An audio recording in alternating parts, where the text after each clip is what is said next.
जयराम महतो एक ऐसा युवा जो झारखंड की राजनीति में लगभग 2 साल पूर्व आया, लेकिन राज्य के दिग्गज पार्टियों को वर्तमान समय में सोचने पर मजबूर कर रहा है कि हमें नज़रअंदाज कर आप आगे नहीं बढ़ सकते।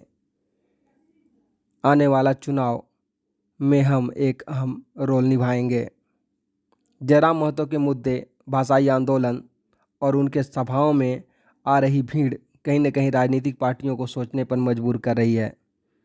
ऐसा हम इसलिए कह रहे हैं कि अपनी सभा में जनता के संबोधन के दौरान जयराम महतो ने खुद इंडिया और एनडीए दोनों ओर से ऑफर की बात कही है।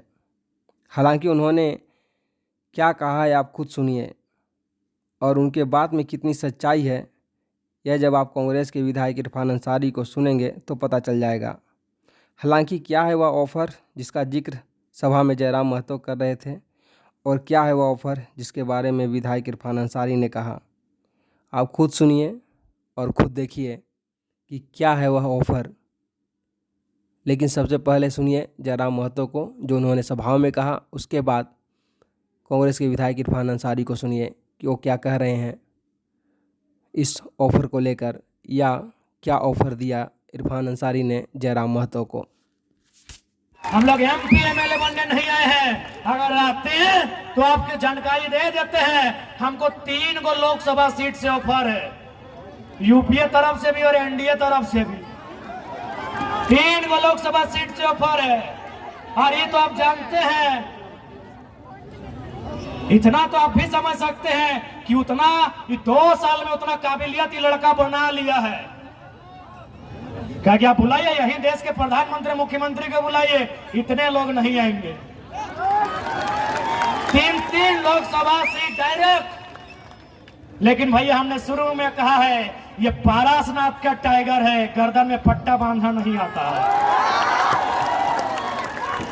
तुम दिल्ली में मौका दोगे दिल्ली जाएंगे, राजधानी में मौका दोगे राजधानी में जाएंगे। 2-4 लोग सोचता है कि 2-4 को केस करके छोड़ा को बर्बाद कर देंगे। अबे पागल है, अबे पागल है। अगर केस मुकदमा करके रोकना चाहना तब तो आजाद है, ठेका पत्थर लेके झुमरा के पहाड़ से शिकार करेंगे। अभी और एक सुना होगा आपने, जस्ट अभी एक नया जयराम महतो युवा निकल रहा है इंडिया गठबंधन के लिए झारखंड में, विशेषकर उसे कितना चुनौती मानते हैं आप? जयराम को मैं जानता हूँ बढ़िया से, युवा है, अच्छा लड़का है। और लेकिन मैं इतना जरूर कहूँगा जयराम जी को कि झारखंड राज्य अलग किया है आदरणीय शिबू सोरेन जी और फुरकान अंसारी जी ने, ठीक है। एक तरफ बलिदान है तो दूसरी तरफ त्याग है। तो हम लोग लड़के बच्चे लोग हैं, जो राज्य को अलग कराया आप उनसे पूछिए क्या चाहिए नहीं चाहिए। 32, 30, 28, 22 क्या है ये, अब वही लोग दिलाएंगे जो राज्य अलग किया। हम लोग बोल के क्या लोगों को, युवाओं को क्यों हम गुमराह करें, ठीक है। जिसने त्याग दिया है, जिसने गोलियां खाई, जिसके कारण राज्य बना, वो ना समझेंगे कि कैसे राज्य को ले जाना है, कहाँ पे किसको क्या हक मिलना है, वो ना बताएंगे। अब हम बोल देंगे कि नहीं हमको ये चाहिए, हमको वो चाहिए, ऐसा होगा वैसा। वाई, कौन है आप बोलने वाले? हम कौन है बोलने वाले? नहीं, आप तो बोल सकते हैं ना, क्योंकि आप विधायक हैं। जब भी आपको मुद्दा उठेगा, बिल आएगा, विधेयक पेश होगा वहाँ पे, सरकार का काम है ना। तो ये सरकार का हाथ तो आप भी उठाइएगा, टेबल आप भी ठोकिएगा। देखिए अगर हम बोल दें झारखंड जिसके लिए लिया उसको लाभ नहीं मिल रहा तो क्या कीजिएगा? झारखंड जिसके लिए लिया सब भाजपा के लोग को लाभ मिल रहा है। भाजपा के लोग अमीर हो गए, जो झारखंडी गरीब हो गए, तो क्या कीजिएगा? ये तो है, मेरा मोटो है ही। एक भी जो बाहर से आए हैं सब भाजपा ही है, याद रखिएगा। वो समझ रहा है कि हमको संरक्षण मिलेगा। अरे भाई हम लोग देंगे संरक्षण आपको, आप भाजपा से हटिए, आप आइए हम लोग के साथ। क्या आप किसी की मतलब जयराम के जो मांग कर रहे हैं वो आपके हिसाब से सही है मांग? बात वो नहीं कर रहा। जयराम जो हमारे युवा है, आप एजुकेशन पे बात कीजिए, यूथ पे बात कीजिए ना। अब झारखंड में आपको क्या भूमिका है आपका? बिहार में हम लोग पहले थे, बिहार में मेरे पिताजी का डिग्री मांगेगा तो कहाँ से बिहार से मिलेगा आपको? जयराम जी के पिताजी का डिग्री मांगे तो कहाँ से मिलेगा? बिहार से मिलेगा। अगर आज अलग नहीं होता झारखंड तो क्या करते हैं आप?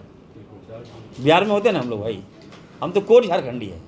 मेरा बाई बॉर्न हम नाइंडी के हैं, जो जरमुंडी बाबा धाम नगरी में आते हैं। पैदाइशी मेरा वही है, बाबा नगरी में।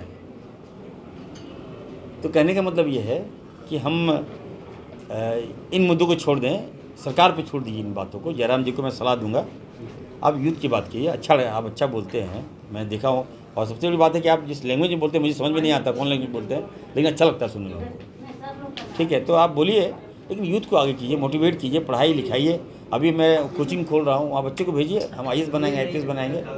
लेकिन आप बोलिए नहीं झारखंड की बात करें, झारखंड लिया गुरु जी ने, झारखंड लिया फुरकान साई ने, तो उनको सोचने दीजिए ना कहाँ कैसे क्या करना नहीं करना है। हम बोलेंगे नहीं ऐसा कर दो वैसा कर दो, हो जाएगा क्या? हम विधायक हैं, हम बोलेंगे नहीं हमको लागू कर दो 32 तो हो जाएगा 32 लागू? क्या हितैषी तो हम भी हैं, लेकिन लागू तो नहीं होगा। उसके लिए आपको सदन आना होगा। तो आप हम जयराम जी को बोलेंगे कि आप आइए, कांग्रेस पार्टी में हम आइए, कांग्रेस में टिकट देंगे और सदन में बोलिएगा। रोड में बोलने से क्या हो जाएगा? और हम जिताएंगे उनको, हम बोल रहे हैं हम जिताएंगे और कांग्रेस पार्टी से जिताएंगे। हम चाहते हैं। विधायक इरफान अंसारी की तरफ से ऑफर दिया जा चुका है। नहीं दे रहे हैं, और क्यों नहीं देंगे? अच्छा लड़का है वो, अच्छा बोलता है, और वो भाषा जो बोलता है हमको ही सिखाए। हमको सीखना भी है, अच्छा लगता है बोलने सुनने में हमको। जो लैंग्वेज में बोलते हैं वो हमको ही सीखना हो भाषा। चलिए, थैंक यू सर।